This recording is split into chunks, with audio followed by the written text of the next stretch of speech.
Paling bahaya dalam sejarah. Eling-eling santri sing khusuk-khusuk. Mulane mboten iki sejarah. Mulane Kiai Memun, Kiai ngalim rata-rata gedeng santri khusuk dalam hal sejarah. Akhirnya ono kelompok sing sok khusuk, yaiku moh tukaran, ya moh partai, moh kelompok-kelompokan. Ngerasa bener dhewe iku sing disebut kelompok Khawarij.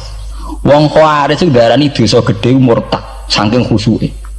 Ora ana dosa cilik, kabeh dosa iku gedhe. Mergo dosa iku bentuk pelanggaran terhadap Allah Subhanahu wa taala. Wis entek khusuke wong Khawarij. Ora ana wong khusuk dalam sejarah kaya wong Khawarij. Tapi saking khusuke duwe akibat Ali yo darani salah, Muawiyah yo darani salah. Ya kok wong saiki PKB darani salah, PKNU darani salah, NU darani salah, Muhammadiyah darani salah. Dekne mau klunak-klunak ning kamar ora tau gawe madrasah, ya ora tau mulang ngaji. Paham nggih? Ya ora tau dadani umat, mau pertuntang-pertuntung. Iku Khawarij, ngono jenenge apa? Khawarij. Saelek-eleke partai iku sering duwe paguyuban, ngrudak-gruduk istighosah mbok gawe sekolahan. Saelek-eleke partai. Saelek-eleke ormas yo sering gerakno masa kanggo kebaikan. Tapi sak soleh-soleh wong dhewean paling klunak-klunuk. Asal nek nggawe madrasah dhewe, nek ora gawe proposal lho. Nek ora ngono donyane entek, padahal donyane mok sapi kuru entek. Iku nggo pondasine tok ora cukup. Nggo pondasine tok mboten apa? Cukup.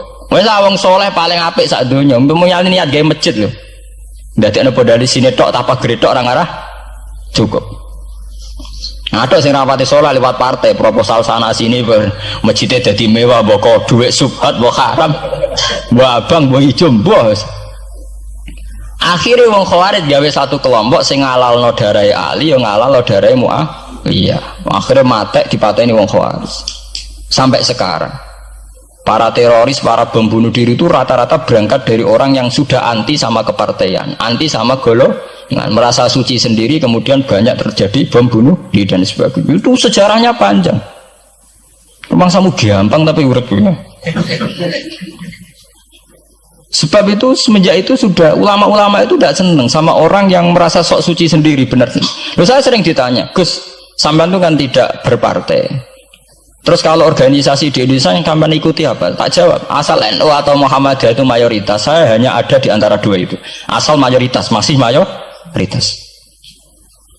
Soal aku tidak pengurus, memang tidak pengurus. Tapi saya milih di antara NU atau Muhammadiyah. Asal masih mayoritas. Secara organisasi lah. Bahwa per detail perilaku kita karena kita punya ilmu. Ya mungkin kita punya keekhasan sesuai kapasitas masing. Tapi kita harus milih salah satu NU atau Muhammadiyah. Karena ya Nabi sering pesan bahirul muslimin wa man sadza fin nar alaikum bil jamaah fa inna yadawahi ma'al jamaah wa man sadza fin nar. Kamu harus ikut kelompok mayoritas. Kamu enggak boleh hidup sendiri. Wa man sadza fin nar, yang merasa benar sendiri masuk neraka. Ya karena itu tadi ada madrasah karena dibikin kelompok NU. Nanti ada sekolahan modern yang menjadi izzatil Islam wal muslimin melawan wong Kristen atau wong fasik, ya sekolahane Muhammadiyah. Ngerono madrasah, ono turutan, ono lagar penceng, jasane wong ono sekolahan sing iso bersaing mbek non muslim wae Muhammadiyah. Ya itu saja kita. Karena kalau tidak direduksi begini, kita akan ikut kelompok-kelompok kecil yang merasa benar sendiri. Misalnya kelompok-kelompok yang kecil-kecil sing aneh-aneh. Itu kan mereka lebih orisinil. Tapi saat orisinil kelompok kecil tuh luwih ngeri. Misalnya kayak kemarin ada kelompok An-Nazir. An-Nazir mungkin dia bisa ngepas no dawe Nabi yang sing rambutnya diping nih loh, sing tenggene japos bodone beda mek bodo kita. Saya tuh pernah melihat di Metro, ini cerita intelektual, pernah lihat di Metro wawancaranya ketua Jamaah An-Nazir. Itu dalam banyak hal memang mereka ingin memiripkan sama Nabi. Misalnya rambut dipilok diping. Dalam sejarah sampean takok ahli hadis, memang Nabi Sayyidina Umar Bakar itu rambutnya apa di apa itu disemir. Terus mereka kalau sholat isya itu akhir, katanya Nabi kalau sholat isya sulusul lail dan sebagainya. Tapi apa sisi yang dari itu terus kemudian merasa persis Nabi? Wong Nabi itu macam-macam. Beliau hidup itu berapa tahun? 23 tahun. Semenjak beliau jadi Nabi itu ngalami kenabian pinten 23 tahun. Dan itu punya ikhwal-ikhwal yang rawan ada nasah mansuh. Seperti sekarang di Pondok Indramayu di mana-mana ada satu kelompok yang nganggep kehidupan sekarang itu adalah periode Makkiyah. Periode Makkiyah itu satu periode yang dimana sholat cek rapati wajib, zina rapati haram, nyabu rapati. Ya ada kelompok-kelompok di kota-kota begitu. Di kota-kota juga banyak orang yang sama orang zina itu biasa, sama orang nyabu biasa. Mereka sendiri tetap mengharamkan zina, tapi nggak perlu dilawan. Sehingga polemik ketika FPI begitu ada yang mengatakan periode sekarang itu mirip Makkiyah, di mana kemungkaran nggak perlu dilawan, yaitu bil hikmati wal mau'izatil hasanah. Ada orang yang menafsirkan Islam sekarang itu sudah periode Madaniyah, sehingga kemungkaran harus dilawan. Yang kayak FPI itu yang anggap sekarang sudah periode Madaniyah. Lah itu kan artinya begini, semua itu toh mengklaim mirip-mirip niru Kanjeng Nabi. Masalahnya semua itu juga ngeklaim mirip-mirip niru Kanjeng Nabi. Nah, terus kemudian ini cerita Malik ahli sunnah. Kemudian sejarah memanjang. Sausi Ali bin Muawiyah keok, Sayyidina Ali keok di putra Sayyid Husain. Sayyid Husain kon ngakoni pemerintahane Yazid teng Syam. Sayyid Husain boten kersa. Idzan al mautu khairun bi. Kalau begitu lebih baik mati. Terus dibantai teng Karbala. Bonus. Ketika dibantai di Karbala malah melahirkan trauma lagi. Wong Islam sing model tipikal Sunni tetap melok Yazid. Tipikal Sunni bukan Sunni, tipikal Sunni. Artinya melok Yazid wes ora usah dituntut dendam, malah ra ono bare. Akhirnya gak dendam. Kelompok Syiah iku apa-apaanan, putune Nabi kapundhut kok dingin-dingin saja. Kudu ono revolusi, akhirnya revolusi. Ngelahirno kelompok Syiah kanthi sak mangke. Karena kelompok Syiah itu berangkat dari tragedi Husain, semua penanggalan Syiah mengacu 10 Muharram di tanggal kabudute Sayyid Husain, dan revolusi Syiah selalu mengacu kebangkitan Sayyid Husain. Nah ahli sunnah mulai dulu karena melihat fenomena semua macam-macam pokoknya kayak orang Indonesia saiki. Dan buatan derek-derek mulai dhisik. Bon, begitu terus sejarah sampai lahirnya sejarah intelektual. Nah sejarah intelektual sejarah paling nakalan. Jadi mau resiko terus ujuk-ujuk dari sejarah intelektual yaitu yang diikuti kados Mbah Hasyim Asy'ari, Mbah Fadl, ulama-ulama. Terus wonten panduan ahli sunnah secara gampang. Artinya secara gampang begini, ahli sunnah itu siapa? Orang yang dalam bermadzhab fikih mengikuti ahadul madzahib al-arba'ah. Orang yang dalam ilmu kalam mengikuti Abu Musa al-Asy'ari atau Abul Hasan al-Maturidi. Orang yang dalam tasawuf mengikuti Imam Junaid, Abul Qasim al-Junaidi atau Syekh Abdul Qadir al-Jilani. Ya begitu. Tapi kan mereka-mereka yang jadi panutan kita kan orang yang baru datang kemarin. Masa sahabat sabarani ahli sunnah? Tabiin, masa tabiin pengikut Abu Musa al-Asy'ari?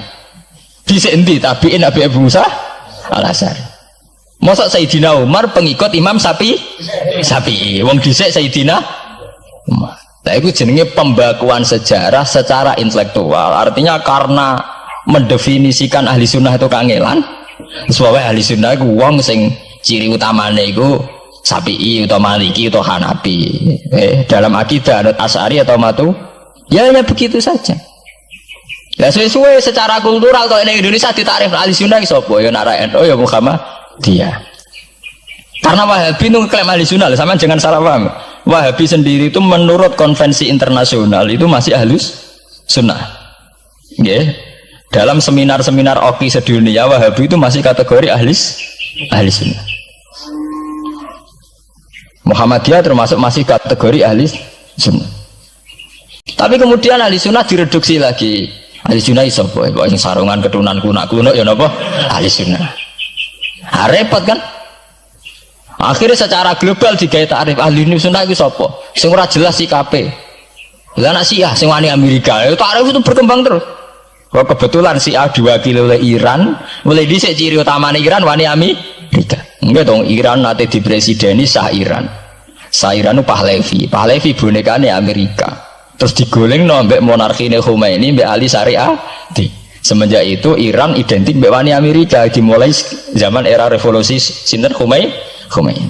Badhe niku Rafsanjani nggih masih wani Amerika. Diterus samangke Ahmad Binejad niku mulai riyen Iran kok ciri khas sebuah negara sing wani napa? Amerika. Wani tenan Boris pokoke dadi sejarah. Dene wis duwe sejarah ciri khasnya wani napa? Amerika. Nah, sesuai dadi takrif. Pemerintahan Sunni piye? Sing balane Amerika, lha Arab Saudi balane Amerika. Lah sing Syiah sing wani. Lah sesuai tarife itu kan. Misalnya Amerika runtuh sing kuat Cina. Lah itulah kehidupan intelektual. Kehidupan intelektual itu akan selalu berkembang. Dan kita sebagai ulama, sebagai orang yang ngerti Quran harus membaca itu terus fenomena itu, fenomena pergeseran-pergeseran itu. Lah sampai anak menangi lah jenenge kiai ra ketunan koyo muruah. Ya menangi ketika ra ketunan dimulai tradisi PBNU sing tukang kiai desa mesti anak buahe PBNU. Lah genge sing Jakarta ora tau ketunan, kewapok. Lah takano bahasa Gur jenenge riyen kiai jejer wedok UF. Suwe-suwe wala-wali zaman ketuane kiai rak PBNU. PBNU ini jejer-jejer Megawati. Sering metuki samu wedok do salah, nyoro sing kiai desa. Dikritik atasan, ra dikritik keyakinane dekne ora pas kiai jejer wong wedok ora lara. Ya itu zaman mesti begitu.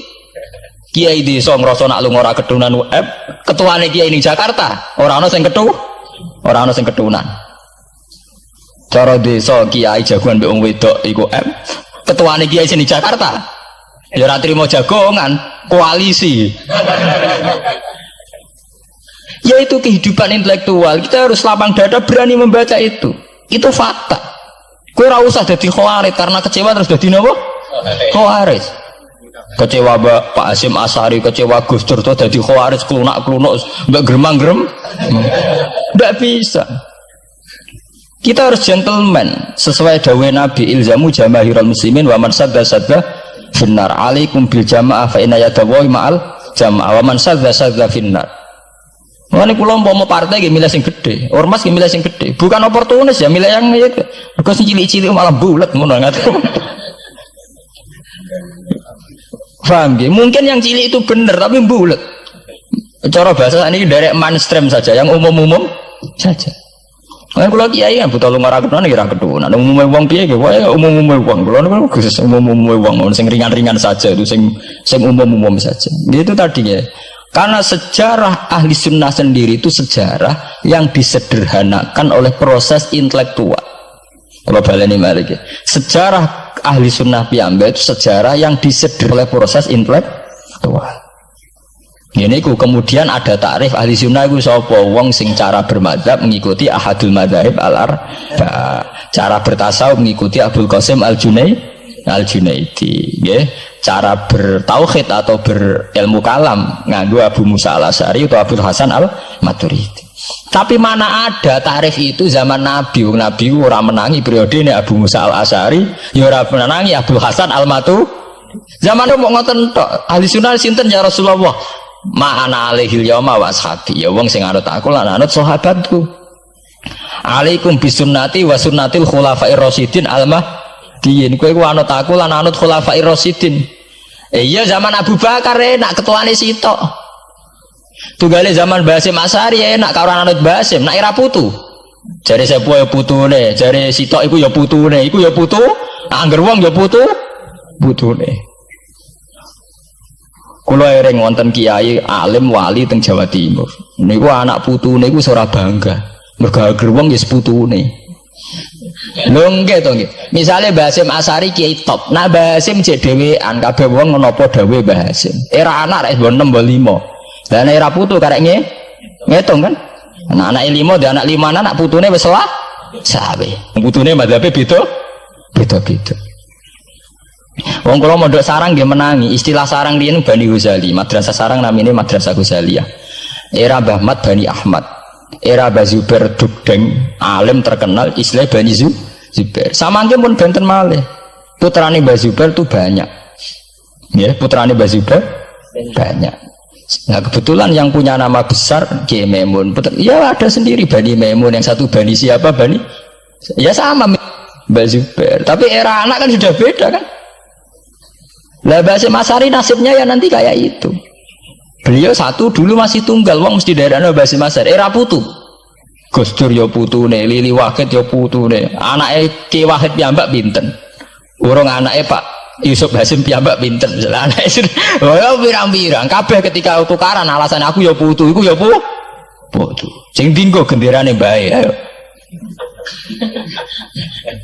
Dan iki kula cerita, Mbah Batu Ampar, Samsudin Batu Ampar wali terkenal. Ya wong dadi putune ya bangga, tapi saiki putu-putune ora bangga. Mergo angger wong ya putune. Lah anak sebagian anak sing seneng wayo, apa angger wong putune. Wong di antara duriyane sing seneng wayo. Angger wong ya putune. Ini masalah-masalah yang itu tadi ya. Kemudian ada persederhanaan intelektual. Kayak masalah ahli sunnah itu. Sing anut Sayyidina Ali jare anut sahabat, sing anut Muawiyah jare anut sahabat.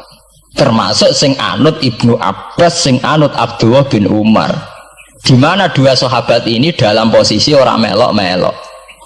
Makanya kayak saya, kayak ulama-ulama rata-rata mengikuti mazhabnya Abdullah bin Umar. Karena saat ada konflik Ali Muawiyah, beliau itu bersikeras orang melok-melok. Beliau tetap mengajarkan sunnatul Rasulillah tanpa berpihak kelompok.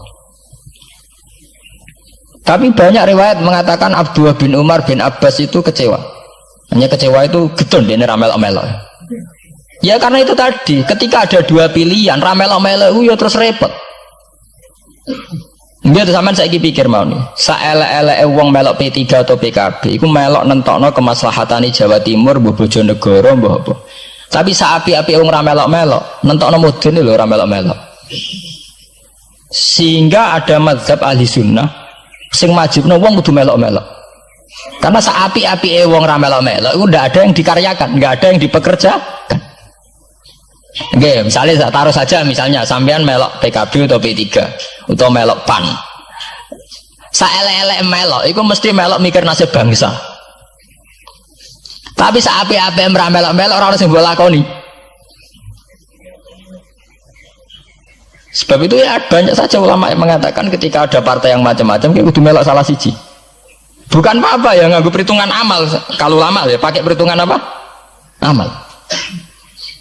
Sebab itu ketika ada waqatil Jamal, ketika Sayyidina Ali bentrok be Aisyah, itu ya sahabat ada yang melok Aisyah, ada yang melok Ali, orang kok terus muni ra melok.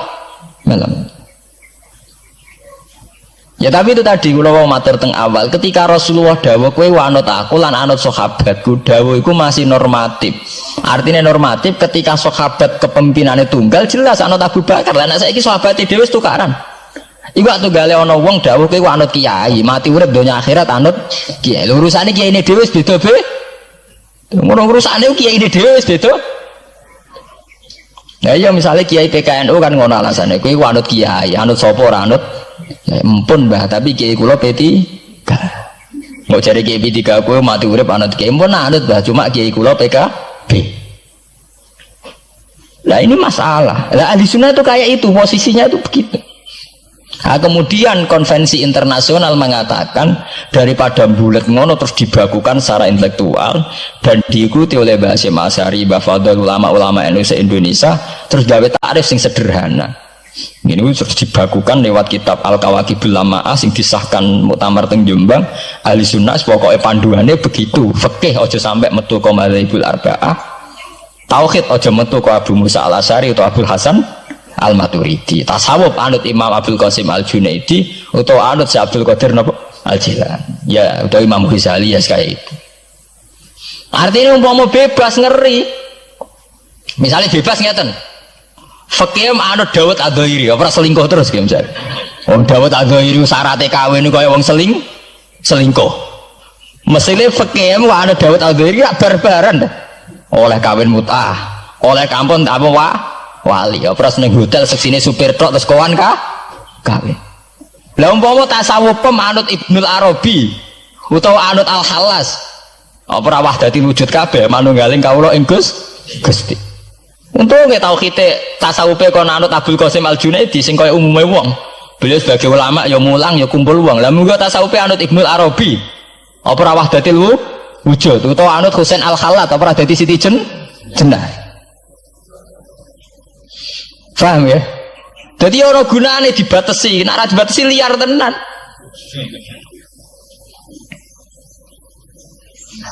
Paham ya? Ini masalahnya bandingannya ekstrim. Misalnya fakih kok kaya anu Dawud Adz-Dzahiri. Kaya apa? Nak kena ngomong semutah. Malah nangger ngaji muin Wahab nangger nyritakno syaratnya kawin nganggo wali khilafan di Dawud Adz-Dzahiri. Nganggo syahid ya khilafan di Dawud. Mergo cek dendam ulama-ulama beda Adz-Dzahiri. Syaratnya kawin kok gampange kok. Paham ya? Lah santri dendam mbek madzhab dhewe mergo syaratnya kawine santri kudu nglibatno bapake wali. Lah kadang bocah wis pacaran bapake ra setu. Dadi santri rata-rata nganti-nganti Joko tuwa ya korban madzhab Syafi'i. Mergo bocah wis gelem bapake ora gelem. Lah bapak ning gone fikih Syafi'i dilebokno rukun. Dilebokno napa? Rukun. Angel langkane. Lah ya ahli sunnah itu terus disederhanakan. Kula nggih matur nuwun nggih. Saya pikir kados Mbah Hasyim Asy'ari, kados Mbah Fadl, Kiai Memun, kiai-kiai yang alim riyen Mbah Maksum, Mbah Ali Maksum yang bertanggung jawab terhadap proses kesederhanaan ini. Tapi kita harus terima kasih. Lewat muktamar di Jombang atau musyawarah besar tidak tahu saya, itu yang jelas di Jombang itu disederhanakan tuh mudah. Ya tadi andai kan tidak disederhanakan begitu, kayak kasus-kasus di kampus itu. Di kampus karena saking hormatnya terhadap nilai intelektual, tasawuf manapun diambil, termasuk tasawufnya Jalaluddin Rumi, tasawufnya Ibnul Arabi, tasawufnya Husain Al-Hal. Nah, sehingga mereka enak saja wae Jumatan untuk nganggo tarian, jenis tarian Rumi, gak usah Jumatan. Ke tarian Rumi ya ibadah, Jumatan gitu. Dari Rasulullah Shallallahu Alaihi Wasallam itu harus ditulis, karena hanya dengan ditulis ilmu itu abadi. Nggak boleh riwayat itu hanya berdasar karena kamu hafalan mundobit itu terus tidak nulis, tidak boleh. Kita itu punya pengalaman buruk dan itu eman betul. Gini ku Fiqhul Les bin Sa'ad. Al-Les afqahu min Malik, dari Imam Syafi'i. Al-Les afqahu min Malik. Illa anna ashabahu dayya'uhu, kata Imam Syafi'i. Lais itu orang paling alim. Alimu Misra, faqihu Misra. Itu kalau debat sama Imam Malik itu berjilid-jilid. Tapi ashabu Malik itu lebih peduli terhadap pikiran-pikirannya Imam Malik, sementara ashabul Les itu enggak. Sehingga enggak ada mazhabnya hilang. Jadi nasib ulama yang mazhabnya hilang itu Les bin Sa'ad. Kemudian Sufyan bin Uyainah, ini semua gurunya Imam Malik. Sufyan As-Tsauri juga gurunya Imam Malik, gurunya Imam Syafi'i. Nanti nasibnya Mbah Mun kalau tidak ada yang mentadwin, membukukan, akan seperti itu. Karena orang akan menafsirkan tidak dengan panduan guru-gurunya ila Rasulullah Shallallahu Alaihi Wasallam. Saya masih ingat ketika ini betapa luar biasanya Mbah Mun tentang tafsir. Seperti yang kita katakan Gus Rosid tadi, Mbah Mun itu putra Mbah Zubair, tapi ngaji sama orang ahli tafsir, ahli Quran, Said Alam. Sehingga Habib Salim Asy-Syatiri itu punya karangan ya tentang tafsir, namanya An-Nafahat Al-Haramiyah atau Al-Fawaid Asy-Syatiriyah. Kalau gadah kitab sekitar 2 jilid. Mbah Mun itu dulu ngajar kita Faidul Khobir fi ulumil Quran, fi ulumit tafsir. Rian ngajar seminggu 2 kali di MGS. Ini Pak Sukron ya termasuk alumni MGS, berarti pernah sekolah berapa kali diulang Mbah Mun? Seminggu. Jeleng seminggu 2 kali. Hatam. Tak kok hatam gak boleh. Jujur itu baik. Jadi jujur itu baik. Nah, barokahnya mudawan. Saya beri contoh satu, betapa resikonya andaikan ilmu itu tidak mudawan. Ya kayak Khawarid itu orang yang ibadahnya khusyuk, tapi itu kecelakaan bagi sejarah umat. Sampai Nabi ngendikan syarru hadil ummah al Khawarid syarrul khalqi wal khaliqah. Orang Khawarid itu buruk-buruknya makhluk, ini Kak sabda Rasulullah Shallallahu Alaihi Wasallam. Karena orang Khawarid itu menganalisis nubuah itu dengan pikirannya sendiri, bukan dengan pikiran sing mudawan musalsal ila Rasulullah Shallallahu Alaihi Wasallam. Saya beri contoh yang paling gampang. Ketika Nabi Fathu Mekah itu kan corong Jawa kudune kaul itu semangat tawaf. Tapi Nabi unik, semua sahabat itu tofu mus'atan, semua tawaf secara jalan kaki. Padahal kayak apa kita diusir dari Mekah, kayak apa kita meninggalkan Mekah secara tidak terhormat. Mestinya Fatu Mekah yang diperjuangkan mati-matian itu menjadikan hal yang luar biasa. Dan kita punya kaidah al-ajur bi qadrit ta'ab, bahwa pahala itu sesuai tingkat kesulitan. Tapi Nabi itu unik, semua sahabat itu tawaf jalan, tapi Nabi itu tawaf rakiban. Nabi dengan santainya naik unta, kemudian beliau tawaf. Itu andai kan tidak ditadwin, tidak dibukukan oleh ulama-ulama, termasuk Imam Nawawi yang ngarang Majmu', maka orang Khawarij atau yang sejenisnya, nggak usah diterjemah garis keras atau garis apa nanti sensitif, pokoknya Khawarij dan sejenisnya. Dan itu di Mekah, jadi kamu jangan ngait-ngaitkan dengan Indonesia. Itu mesti menafsirkan kok enak Nabi lengas-lengas numpak unta sing liyane melaku. Tapi barokahnya tafsiran ulama itu dibukukan.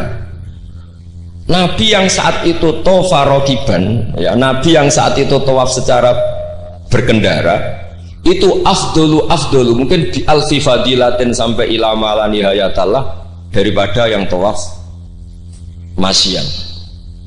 Karena yang tawaf berjalan itu hanya melakukan satu kaidah bahwa al-ajru bi qadrit ta'ab.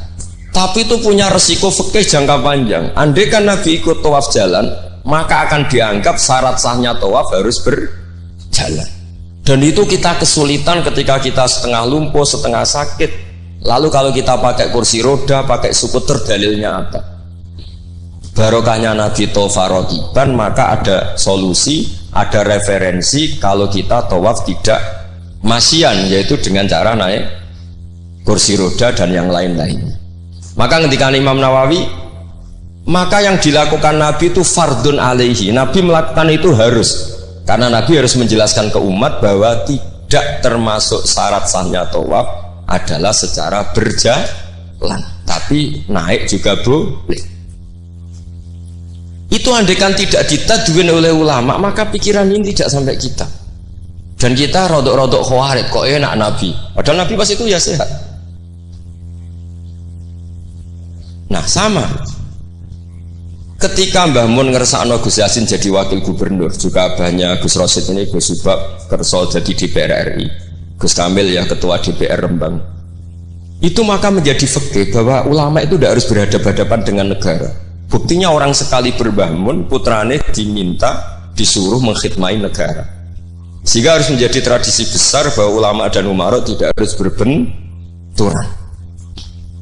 Bukan masalah menangkal. Coba kalau itu tidak ada rawinya, paling golek gaji, paling golek duit. Nah itu kan ruwet. Itu tafsiran Khawarij itu.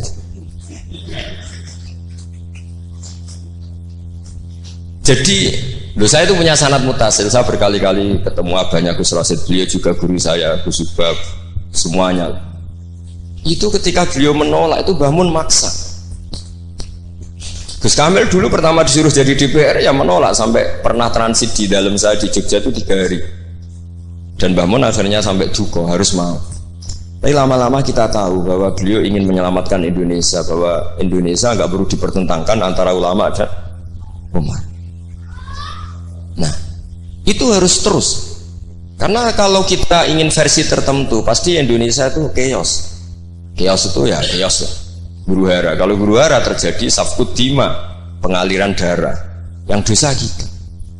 Makanya Mbah Mun sering cerita ke kita. Saya tidak pernah bilang saya ke kita. Semua santrinya levelnya sama, karena sama-sama dengar. Bedanya lali mbak eling ini gitu. Ambek paham sama tidak paham. Gitu. Sebetulnya saya ingin bilang saya, karena saya berkali-kali khasoni bidzalika syekhuna, tapi kita semua sama lah, sama-sama mutawatir sama. Fiqhus siyasa atau fiqhul imamah atau fiqhul khilafah, terserahlah bahasa sampean. Itu juga harus diwariskan.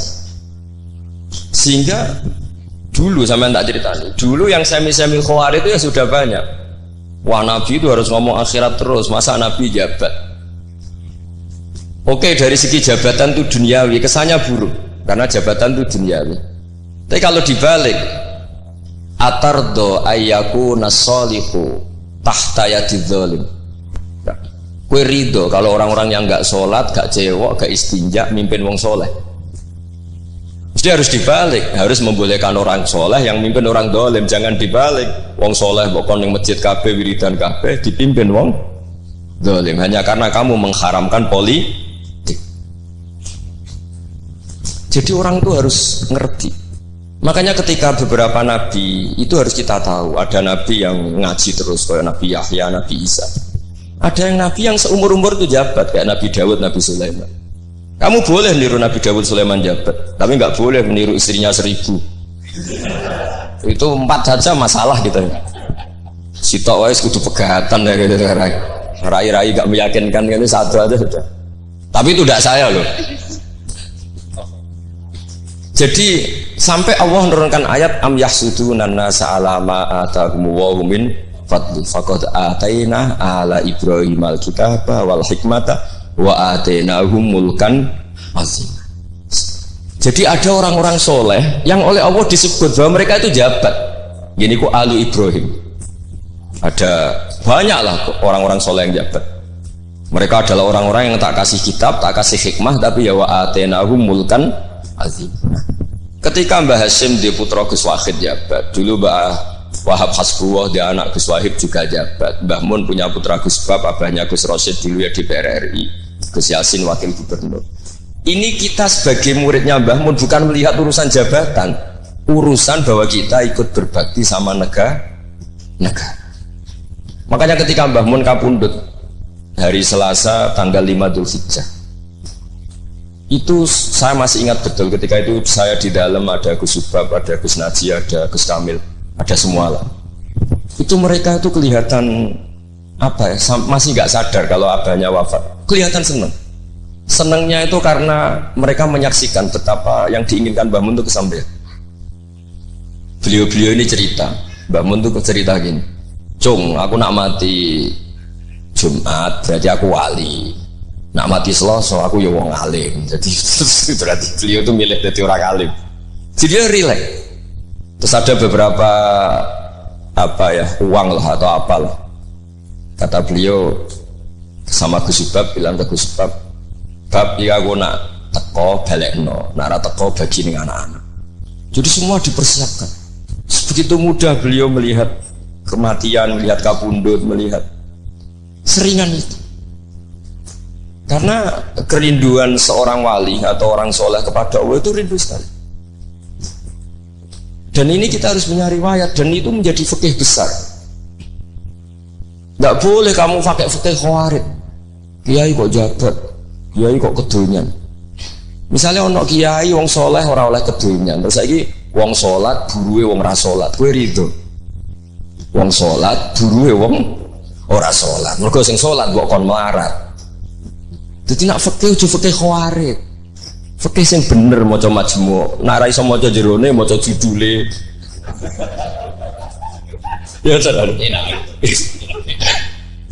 Oke, Pak Tony, Pak Sukron nih. Karena dia di Mekah lebih terkenal ketimbang Mbah Mun katanya. Itu Mbah Mun sampai tertawa-tawa. Mbah, jebule jenengan mriki terkenal kula. Kok iso kron? Lah niku tiyang tunggal dalam iki Sukron. Ya jadi Mbah Mun punya murid ya macam-macam. Ada yang kayak saya, ada yang kayak Pak Sukron. Makanya saya pertama datang, Sukron tikur, jarang enten, celok, nak agak teko agak gelem isi aku. Terus datang. Tadi bisi saya, Gus aku difoto, nak raja jerjeran gak difoto. Terus saya bilang gini, saya itu kalau di mana-mana sering jejer wong putih, lagi ki jejer wong ireng. Semoga ini kafarohnya saya jejer wong putih-putih. Jadi saya teruskan lagi ya. Harus selalu ada riwayat. Makanya saya alhamdulillah pernah diminta Gus Subab itu ya guru saya, beliau baca manhajnya fikihnya Mbah Mun di acara kesekian harinya Mbah Mun wafat. Karena saya masih ingat betul ketika di Medina saya sering digandeng Mbah Mun. Hak Sholahuddin Al-Ayyubi nganti pintere ngono iku jarene mergo murid Imam Ghazali. Tapi jarene hak muridé putu murid. Terus saya bilang putu murid ya impun nanti kula hitung nak murid mboten pas, mboten tok waktune. Yes putu murid. Karena saya pernah di masjidnya Sholahuddin Al-Ayyubi di mimbarnya. Itu futuhatnya itu sekitar 815. Jadi kalau tak hitung Imam Ghazali lahir 450, wafat 505, kayaknya betul menang. Oh ya, senang ngono putung. Itu beliau punya konsep mengalahkan pasukan salib. Itu yang dipakai itu kitab Ihya. Itu singkat cerita beliau nyuruh, "Jaiku golek ya." Tak cari, ketemu terus tak tasihkan beliau, ya itu sih tak maksud ya itu. Itu Imam Ghazali begitu fasih cerita tentang penyusunan kekuatan. Dan itu logikanya sederhana sekali dari sesuatu yang jibillah, yang normal. Misalnya begini ya, al-insan abdul ihsan. Bahwa manusia itu pasti menjadi budaknya kebaikan. Hitung saja sekarang misalnya begini, kita jadi orang soleh, meditera karuan, gremengan sinis. Yang ini orang fasik, senyum, lomo, apian. Kira-kira orang netral itu kalau jagungan ke kamu apa ke sini? Yang lomo, yang nyaman kan? Sehingga orang boleh mengatakan ketika ngarang fikih, senyum itu sunat di karangan fikih. Tapi di aplikasi nyata tidak bisa. Bagaimana kalau ada orang netral, bisa soleh, bisa fasik, sing fasik senyum, sing soleh merengut, sehingga yamilu orang yang netral ini ke yang fasik. Kamu bisa ngarang fikih kalau sedekah itu sunat, karena itu sudah tidak wajib, karena yang wajib itu zakat. Kamu bisa ngarang fikih seperti itu. Tapi kalau dalam tatbiki tidak bisa. Misalnya saya orang soleh hidup di tengah kota, atau orang soleh hidup di pedalaman, terus saya medit, mentang-mentang sudah zakat, nggak pernah sedekah. Sing wong fasik jor-joran sering nyervis rokok gratis, ngopi gratis. Kira-kira kemana kecenderungan orang? Ke yang fasik, karena al-insan abdul ihsan. Nah, hal-hal seperti ini tuh yang dikaji Imam Ghazali, kemudian itu menjadi inspirasi Salahuddin Al-Ayyubi. Kalau dia ingin solid, maka harus berbuat baik sama siapa saja, karena itu cara punya kekuatan. Nah, kita enggak, kita ini memaksakan kebenaran tapi prosesnya tidak simpati. Makanya kata para mufassir, walaupun tafadzur ghalidal qalbi lan faddu min khaliq, itu kata para mufassir, hada sayyidul khalqi wa hadza ahabbul khalqi ila Allah. Ini Rasulullah, orang paling dicintai Allah. Itu saja sekali salah dalam perilaku sosial, itu bayangannya lan faddu min khaliq, orang akan bubar. Padahal ma'anna hadza mu'ayyadun bi ruhil qudus. Padahal Rasulullah itu orang yang diberi kekuatan malakut, kekuatan langit. Itu saja dibayangkan kalau salah secara sosial, lan faddu min khaliq, orang akan bubar. Apalagi kamu yang keramatnya enggak jelas, hizib gak mandi, terus salah sosial, istaqobbalallahu minna minkum taqobbal, ya kan? Sehingga Mbah Mun itu baik sama siapa saja, termasuk baik sama Megawati, sama apa saja. Bahkan beliau sebelum haji sempat ketemu Megawati, dan beliau sebelum itu ya pernah bilang ke saya, ke kita lah, ke kita, aku ketemu Bu Mega dan Indonesia itu damai. Makanya ketika beliau kabundut Dzulhijjah, itu min asyuril hurum, karena al-asyurul hurum itu ada 4, Dzulqa'dah, Dzulhijjah, Muharram, Rajab. Beliau kabundut 5 Dzulhijjah, bulan yang termasuk sakral di Islam. Dan beliau kabundut 6 Agustus, bulan yang paling nasionalis dalam Indonesia. Jadi Allah memilihkan beliau bukan sekedar tempatnya di Ma'la, tapi pakai bulan yang paling sakral sesuai konteks masing-masing. Dalam religius Dzulhijjah itu sakral, dalam nasionalis Agustus itu sakral. Kayak apa Allah memilihkan beliau? Makanya ini saya cerita ya, saya mungkin 10 menit lagi, sampai santai aja, ini nggak ganggu lama-lama supaya nggak ribet. Makanya di antara yang ditulis beliau tentang jabatan, tentang jabat, nah ini cerita saja. Beliau menulis feeling Torah saja. Sekarang halaman 37. Nanti kalau yang nggak paham ngaji sama Pak Sukron, sudah tak ijazahi tadi. Kobil tuh. Kobil tuh. Kobil. Jadi nanti yang nggak paham, iya itu nanti. Kau jebolin. Apa? Kau jaluk deh. Wah, serang. Kau lagi jaluk Melayu sudah. Sah ke? Sah. Ini konco pulau mulai teng sarang ngantos. Nanti foto-foto tegen kula tanggal 3 Syawal. Nih Pak Sukron nih. Gus, kowe nak dadi kiai jegeman kaya aku. Tak pikir apa? Ceritanya gini Gus Rosid, dia itu kiai, mungkin kiai debutan. Dia dengan santainya cerita, man soma Ramadan summa addu'ahu sittan min Syawal faka'annama somat daro kullah. Jadi puasa Ramadan kemudian puasa 6 hari Syawal, maka seakan-akan puasa setahun. Singkat cerita ada orang lugu puasa tanggal 2 ini. 2 Syawal puasa. Soan Pak Sukron pas kiai ini rokok. Terus kata orang lugu tadi, getun Pak aku anu jenengan. Jebule jenengan gak poso. Saya bilang, lah opo ke dalil ngono barang lha opo? Dalil liyane ya kena. Tapi itu kearifan, menurut saya dia cerita itu kearifan. Maka ini warning ya, siapapun yang ngiyai jangan dalil sesuatu sing ra iso nglakoni. Terus ora kok. Lho ini ilmiah enggak apa-apa. Lho kula lah ora pati wani dalil sing ngoten-ngoten ora wani mergo wis wong santri sarang ben ora usah dirakat wis. Ngono ping 6. Nggih, tahu sepik 6. Dari bangun setahun memang ini didikan sarang yang keterusan. Mbah Mun itu kan mengharamkan santri tirakat. Iya, santri ora usah tirakat. Santri sarang ora usah tirakat. Mondok sarang tok iku tirakat. Wong yo banyune wasin. Kadang ape ning WC yo iku ning lembak-lembak. Wis banyu wasin gone sesekan ra duweke wis sumsumara tenan ngono. Jadi ra usah tirakat itu wis tirakat. Jadi saya ulang lagi ya. Al-fiqhu, fikih itu harus mudawwar. Saya yang sudah kecelok alim saja itu sering nggak tahu kalau itu tidak ditulis oleh ulama-ulama kita. Kayak tadi, kenapa Nabi tofa rokiban? Padahal Nabi juga yang mengajari al-ajru bi qadrit ta'ab. Andai kan Nabi tidak tofa rokiban, maka kita akan kesulitan nyari referensi bagaimana hukumnya tawaf pakai kursi roda. Barokahnya Mudawwan dianalisis oleh Imam Nawawi dan seterusnya bahwa Nabi tofa rokiban adalah wajib bagi beliau untuk memberi pelajaran bahwa itu sah.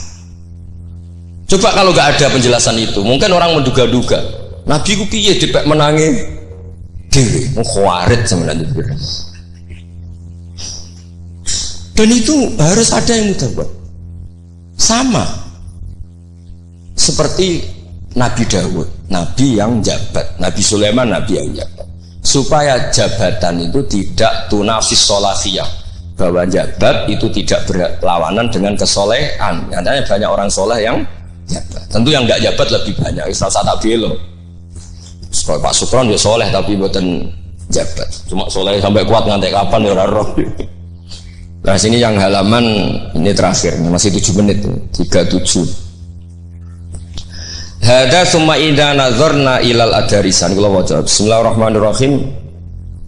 Wal mamlakatani al ukhrayani allatani mazalata qaimataini ilal yaum. Ani al mamlakatal hasyimiyah al urduniyah wa mamlakatal maghrib tawallahuma al hasaniyuna aidan.